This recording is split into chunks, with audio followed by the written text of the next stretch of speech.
Hi, everybody. It is Rita with Happy Being Well. I am always excited to introduce our exciting guest for today. But before we dive deep with our exciting guest, we're going to introduce our sponsor for the show, which is happybeingwell.com, your place for stylish, comfortable, and unique yoga leggings at an affordable price, along with crystals, natural candles, natural soaps, and more self-care products at happybeingwell.com and enroll into the email subscription for 10% off all products. All right, without further ado, we have Kurt Powers today with us, and he is a personal trainer, personal development coach, and a hypnotherapist. So, Kurt, welcome to the show. Rita, thank you so much for having me on the show. I really appreciate the opportunity to be with you today. Yeah, I really appreciate you being here today, Kurt. Really excited to share with us your journey of transformation and your golden nuggets and wisdom with our audience today. So tell us, like, what made you to become a personal trainer, a personal development coach, and a hypnotherapist?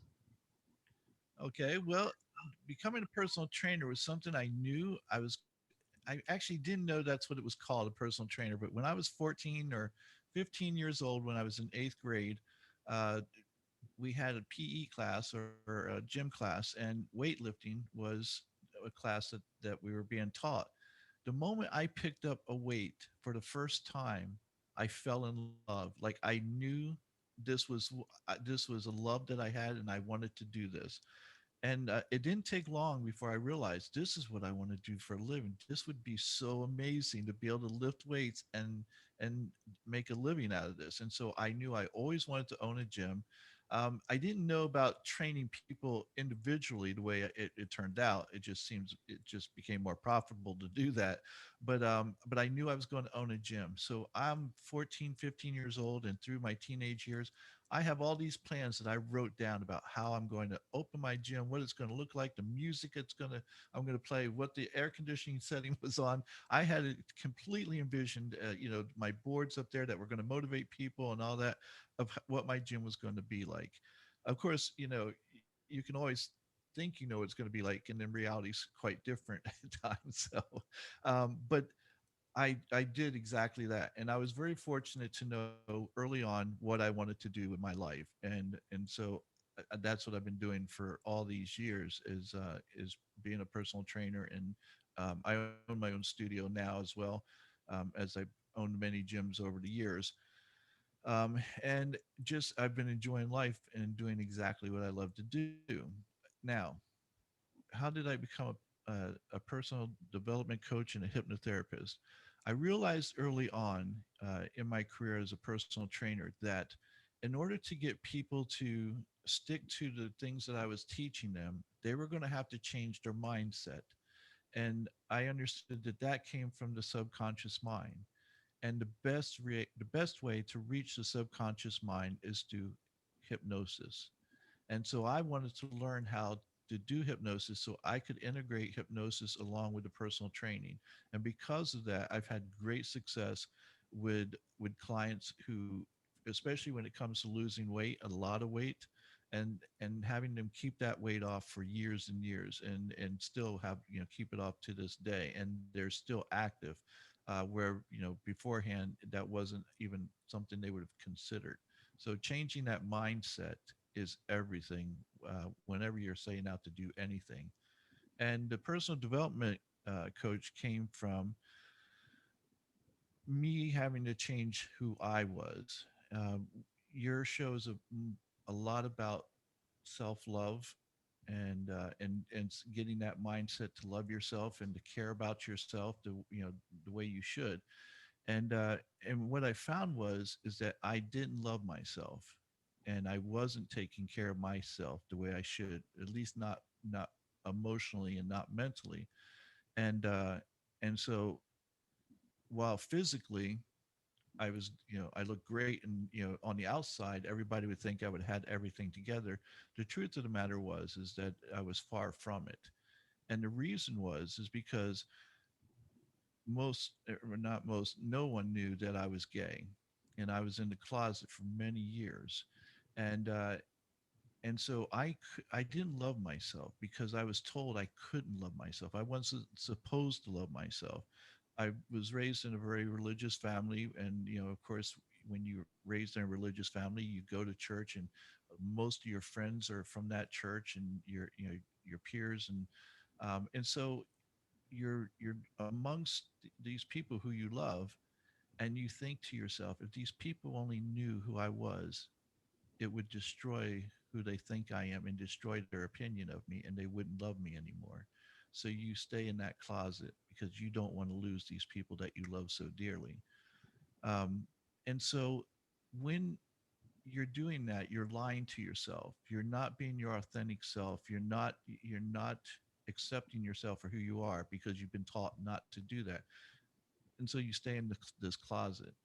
And you know, the truth is that there are many people out there who live in the closet. Women live in the closet at times because you're told that you're supposed to look a certain way, or you're supposed to behave in a certain way. You're supposed to grow up and want kids. You're supposed to want to raise a family. You're supposed to want to get married. And there are women out there who don't have a desire to do any of those things, and yet will do it because that's what's expected of them. And same goes for people of different races. It just, there's so many people out there who are told that if you come from a family of doctors, well, you have to be a doctor, you have to go to school to become a doctor. Well, what if that person doesn't want to be a doctor, but they feel forced to do that because that's, as you had said earlier, before the show, these are defaults that are set up, that we're supposed to behave in this certain way, and we don't get to be honest and true to who we are, and therefore we're not happy. So with that being said, I realized that I in order for me to be able to be happy, I had to be who I was, and accept that. And that's not always an easy thing to do for anyone. And so I learned how not just to say I love myself, which I said throughout my life, but didn't show it. I had to learn how to love myself, and that's where I think most people miss the boat. They think that if they just say it enough, like positive affirmation, I love myself. Darn it, I'm cute, I'm good looking, I'm smart, and I love myself. And that's not enough. You really have to take stock of who you are, and you have, above anything else, you have got to be honest with yourself. Mm. So that is a really great point, and it's so, so true. It's very easy to manipulate ourselves without consciously being aware of it.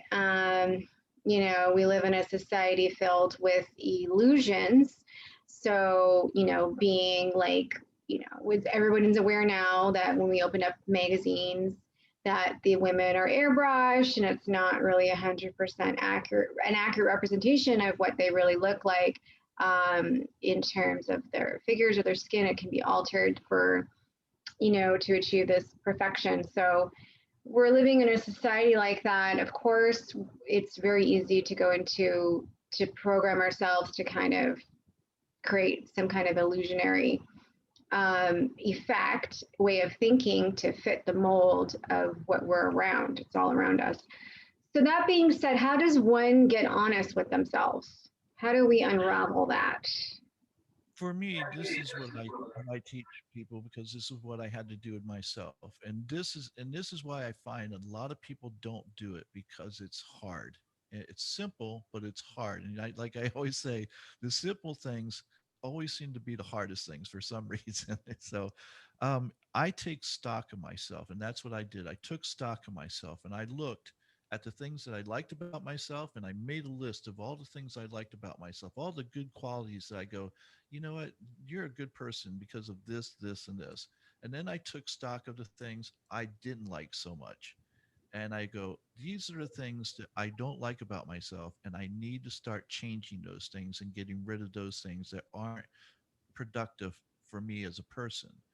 And there's a lot of ugliness there sometimes, and people don't like to see the ugliness, and so they don't want to look, and that's what makes it challenging for people.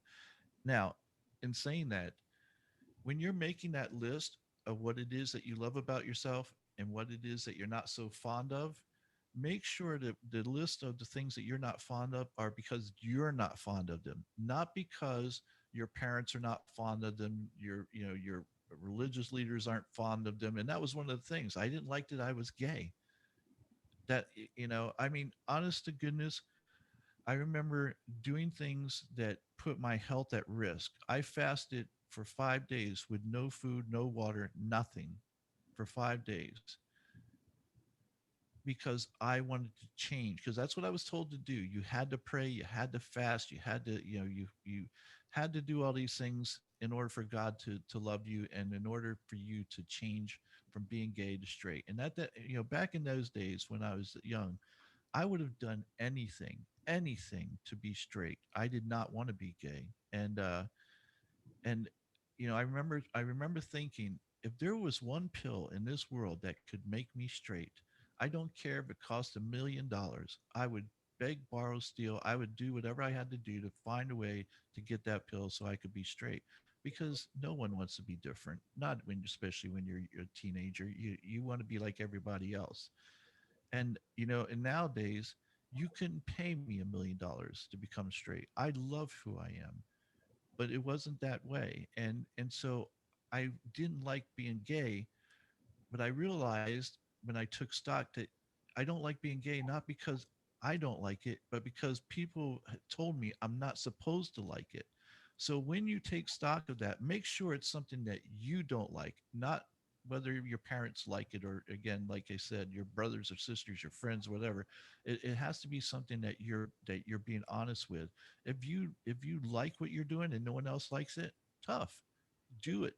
Then put that over into the like category. So that's the beginning steps of it.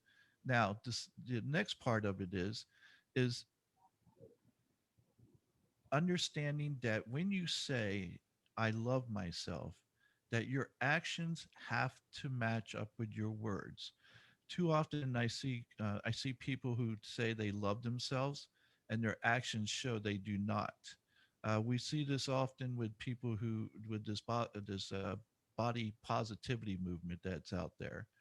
And while I think you should be able to love yourself regardless of what you look like, what your weight is, you know, what your sex is, anything else, I think that if there's something that is harmful to you, it's hard for me to believe that you love yourself if you're allowing yourself to be harmed.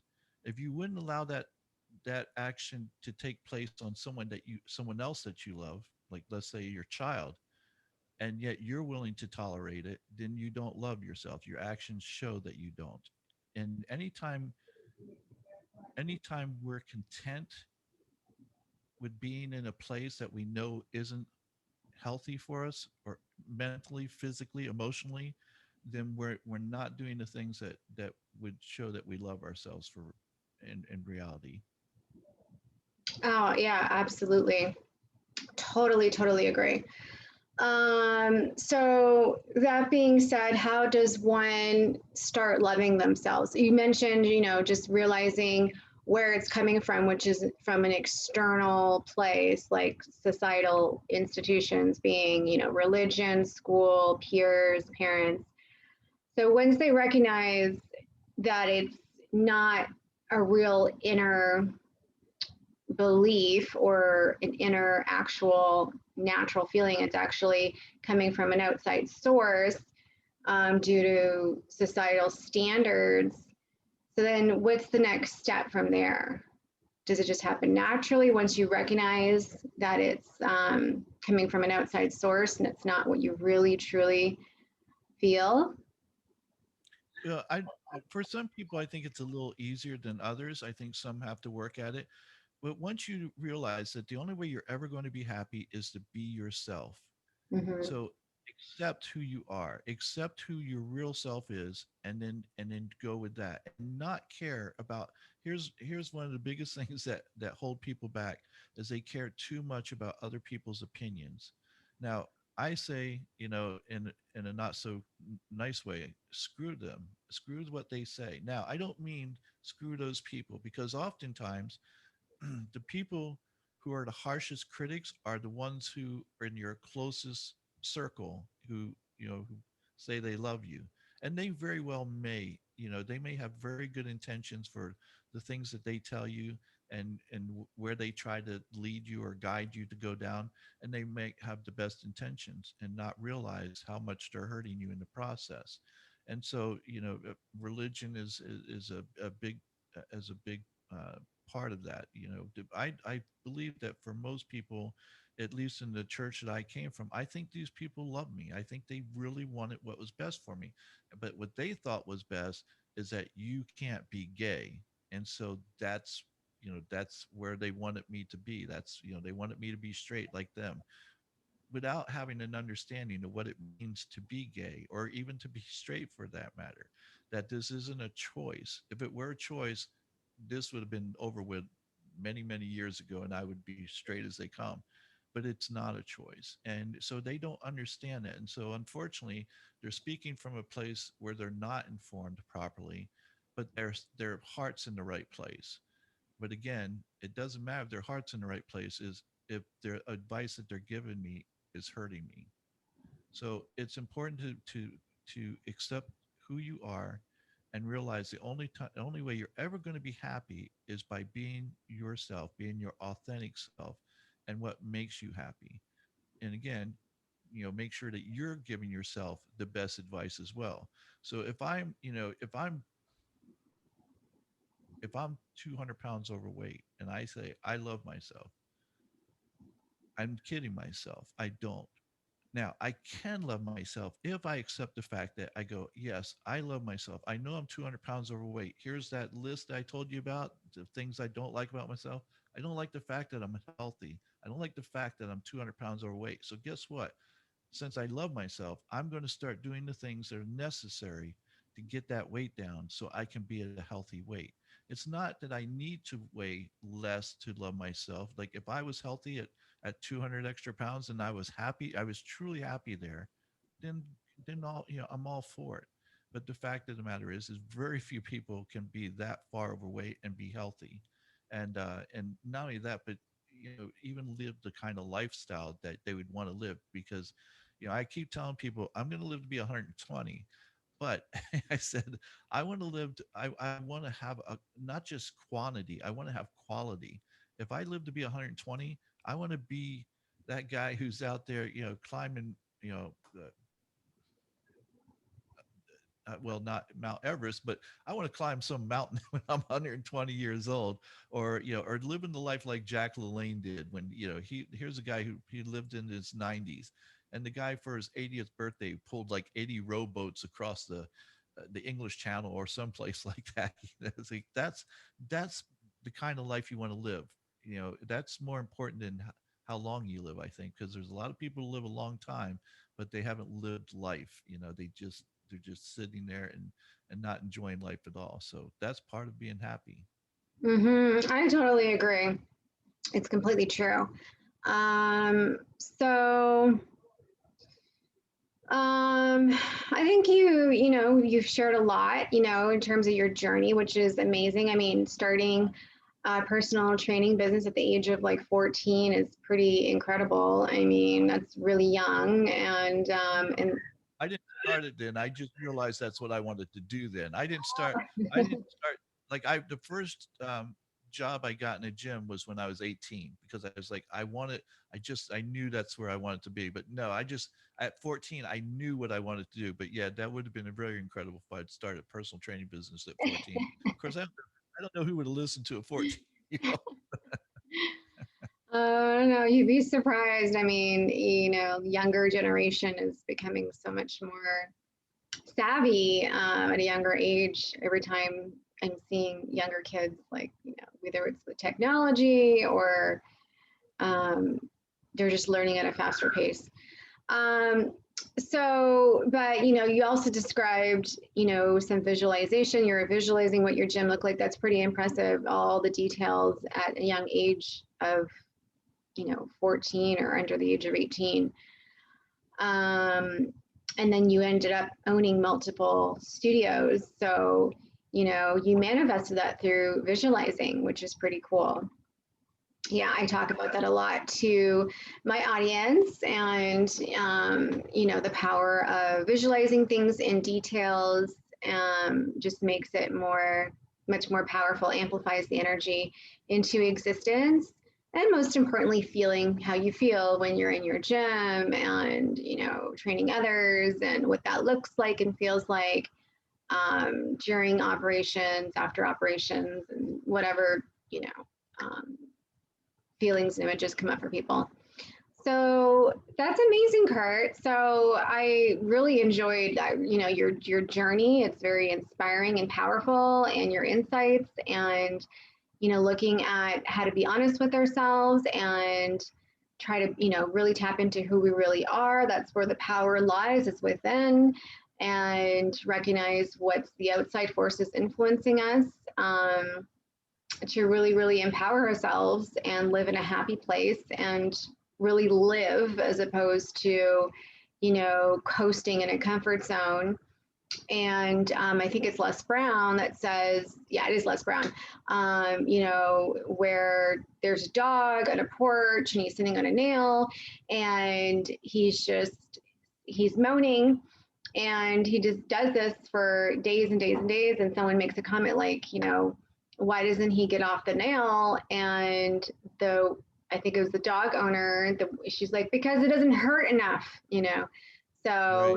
and that is really true when people get stuck in their comfort zones. And then we always hear these stories. People like hit the rock bottom, like whether it's a recovered drug addict or an alcoholic or whatever vice they're using to self destruct.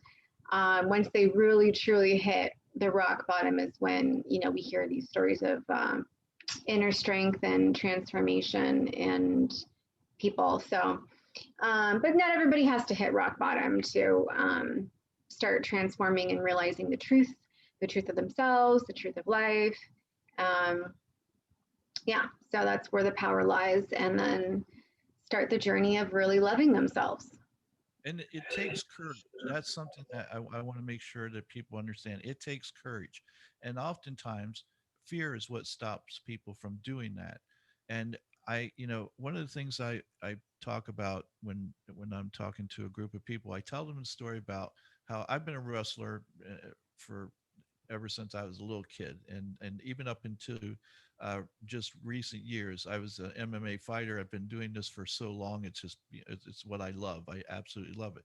But I wrestled for so many years, and even though I boxed, I learned to box, but I never ever like ever threw punches really in fights. And so because I was always afraid of getting, I mean, I remember having dreams about getting punched in the face and just being scared to get punched in the face. I had such a fear of getting punched in the face that it prevented me from actually doing boxing as a sport. And so it wasn't until one day I was like, I'm going to face my fear. And so I go, I'm going to get hit in the face. I'm going to tell them, throw the punches for my face. And if you hit me, you hit me. And what I found is that the fear I had of what it was going to feel like to get hit in the face was nothing compared. I mean, the actual punch in my face was nothing compared to the fear. It was even close. And even if it were, here's the thing: you you will heal. If you get punched in the nose, and even if your nose gets broken, it will heal. But if you run from that psychologically, what that does to you, the damage it does, where you're going to carry that fear for the rest of your life, that never heals. It will affect you for the rest of your life. Don't be afraid. Face your fears and go after them. And as you were talking about, get outside of your comfort zone. And that story that Les tells about the dog. I tell people about, there are people out there who have toothaches. and they will not go to the dentist because they're at least this here the toothache that they have, they it's something that they're used to. It's in their comfort zone. They go, yeah, it's painful, but I can deal with that. But the fear of what's going to happen if they go to the dentist scares them so much that they're willing to stay in pain, because at least this is a pain they recognize. It's a pain that they're comfortable with. And you know, and obviously, if they would just go to the dentist, overcome their fear, they could get rid of that pain. But so many people don't do that. um, One of the things I wanted to say is, like, oftentimes people will ask me, well, how do you know when you're happy? You ever think about that? Well, I tell people this: you know you're happy when you're alone and you can laugh and you can smile by yourself, not put on a laugh and a smile for the crowd, but you're at home and you're all by yourself. And if you get a big grin on your face like I do, because I sit back and I look at my life and I go, wow, you got a really good life here, and I'm happy, like genuinely happy with my relationships and with my with my career, with everything that's going on with my podcast, which I love. uh you know I couldn't, seriously, I can't think of anything I'd rather be doing than talking to people like you who change what you're doing helps change the world one person at a time. And we need more people like you who are, who have that positivity, who has that mindset that you're helping others to reach that as well. And I applaud you for what you do. And so that's what I say: if you're truly happy when you're at home alone, you won't have to try to do it. You'll just smile. I get this stupid grin on my face sometimes, and my best friend will see me like, "What are you grinning about?" And I go, "I don't know. I'm just happy." So,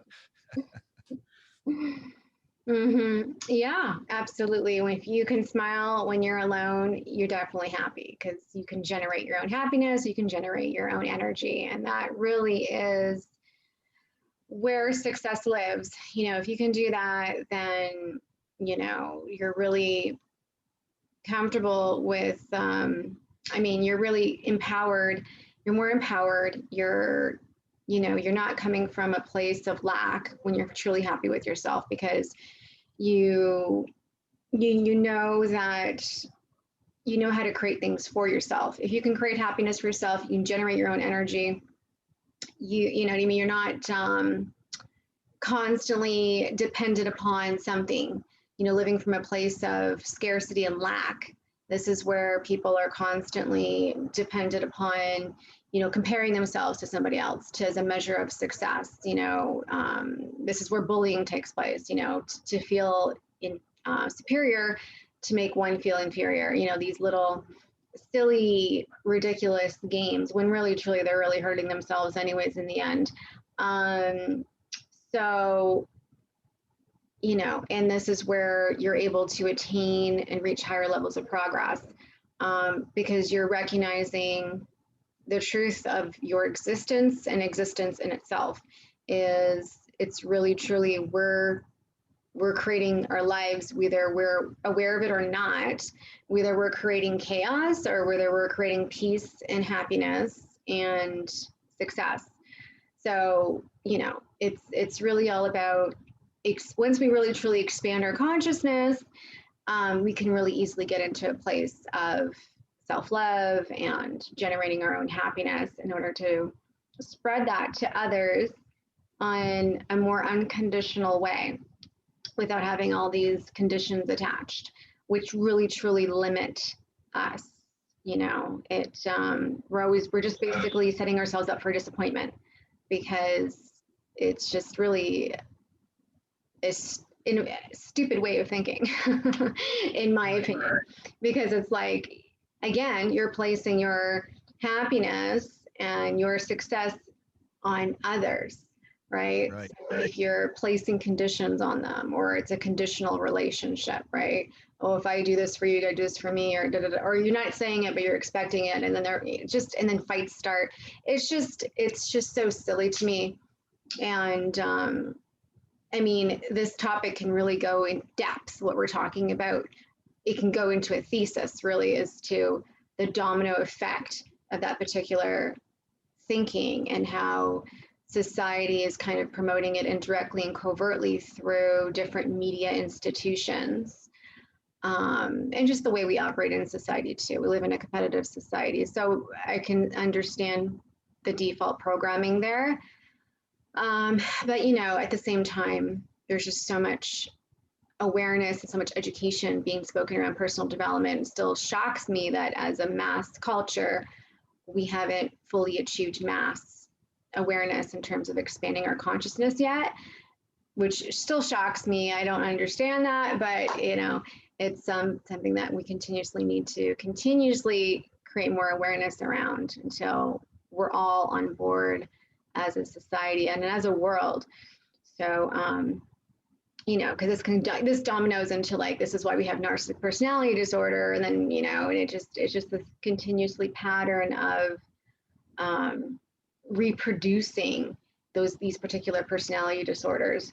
Um, yeah. So, anywho, and this is why I'm doing what I'm doing, to kind of you know stop that and create more awareness so that people can stop preying victims into these types of personality disorders, because they're very sophisticated, manipulative personality styles that if you're not educated around, you will easily, be trapped into that psychological um, abuse that is on a very sophisticated psychological abuse. If one's not educated in this realm, they can be trapped in that without even realizing what's happening to them. So it's yeah, this is why I'm trying to advocate as on many platforms as possible, whether it's blogs, podcasting, videos, soon books, and more speaking engagements, and just trying to empower more people as much as possible to, because when they truly understand and they truly love themselves, they're not going to be in those particular relationships. They're going to be empowered to walk away, because by being in those relationships, whether that's a colleague, the workplace environment, at home, you're just gonna, you may become one yourself. You might start thinking, well, you can't beat them. Wait, how's that saying go? You can't Can't beat join them, them. join them. Yeah. Yeah, you know what I mean? So, and I've seen people change. I can see, like, because I worked in corporate America for a number of years, and of course, there's a lot of that behavior taking place there, very competitive nature. So, I've seen a lot of people exhibit those behavior traits of, like, eat or be eaten type of thing, which is kind of very sociopathic. Um, and and I can understand why they adopt those particular, to kind of as a maybe as a form to, in their mind, to be able to thrive. And in some cases, maybe they think that in order to survive, but you know, it's I just removed myself from that particular environment. So I because think I'm sorry. yeah, I because I think refuse. a lot of it has to do with is that they buy into what they're told is supposed to be happiness, and it's and again they haven't taken stock of themselves to go, what is really important to me, instead of listening to these uh, get rich quick schemes and everybody telling you, oh, you have to have money, you have to have this type of house, you have to have this type of car for you to be happy, this amount of money in your bank account for you to be happy, and they buy into it, and they never really sit back and ask them what would make me happy. I learned a long time ago, I'm not a materialistic guy. Like, I care less about material things. I love to travel, I love experiences. That's what I love, that's what I do. Those things are important to me because those things bring me happiness. And so I don't buy into the whole nonsense that I have to have X amount of dollars in my bank account or drive a fancy car or live in a 6,000 square foot home or something like that. And I think that's, getting back to what you were saying, they have to take stock of themselves as far as, you know not buying into the nonsense that's out there. And there's a simple way to do that. The simple way is to understand, as you aptly pointed out, that it's your choice. It's what you choose as to whether or not, how your life is going to turn out. And I won't ask you your age, because you're never supposed to ask a lady her age. But I'll ask you. You know who Johnny Carson was? Yes. Yeah. Okay. All right.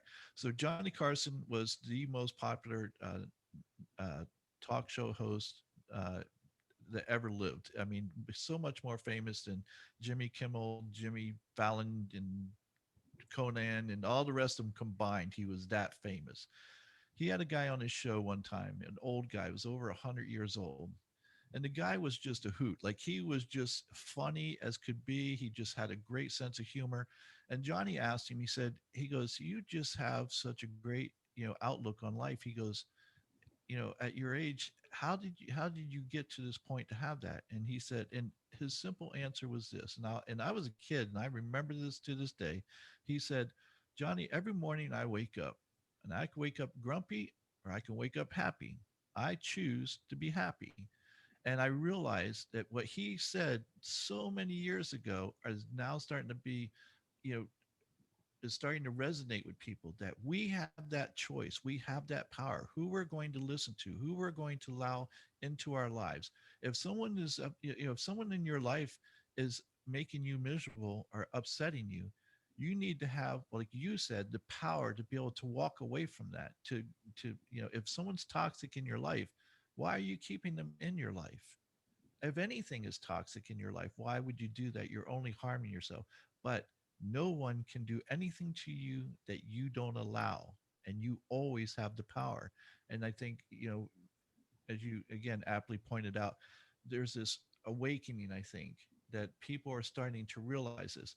And it hasn't reached mass yet.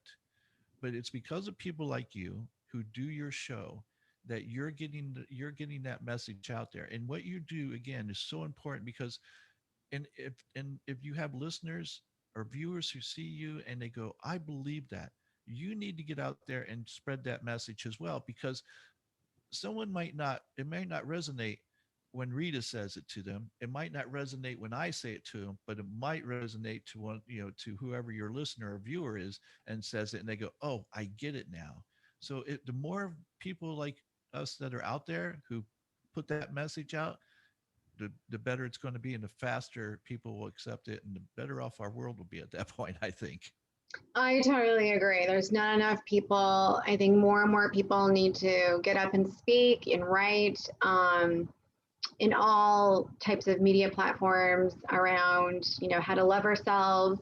And also, too, a big part of my passion is also educating people around narcissistic personality disorder.